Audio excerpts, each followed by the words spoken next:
In order to start using your DecoNetwork account, it is very important that you first configure your decoration process settings and price tables.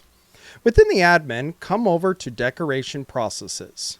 For each decoration process you offer, you need to come in to the General Settings and set the minimum quantity and the type of artwork that can be uploaded. You're then going to want to come into the price tables and create a new price table or manipulate the default one.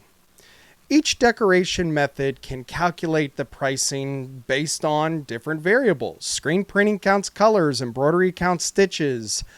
Digital printing method might be looking at the size of the graphic. You control how a decoration process prices artwork when you create the price table.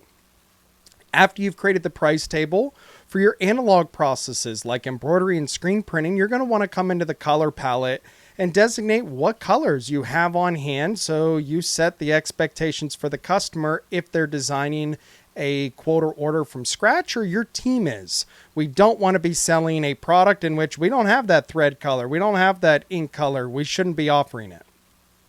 Lastly, each decoration process has the ability to set an artwork fee. Now, this is not a screen fee like for screen printing. This is a, hey, we need to get it digitized, we need to get it vectorized situation.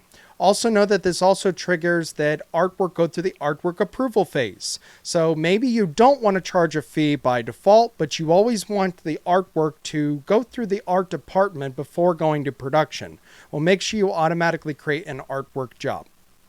So once you've signed up for DecoNetwork, go into each decoration process you want to offer, configure those general settings, the price table, and the artwork fee. And then lastly, once you've done that, you want to map your price tables down here in decoration pricing. So for each decoration process, we create our tables. We then can select what table we want to use for this particular decoration process. And that is what will be used by default for that price level.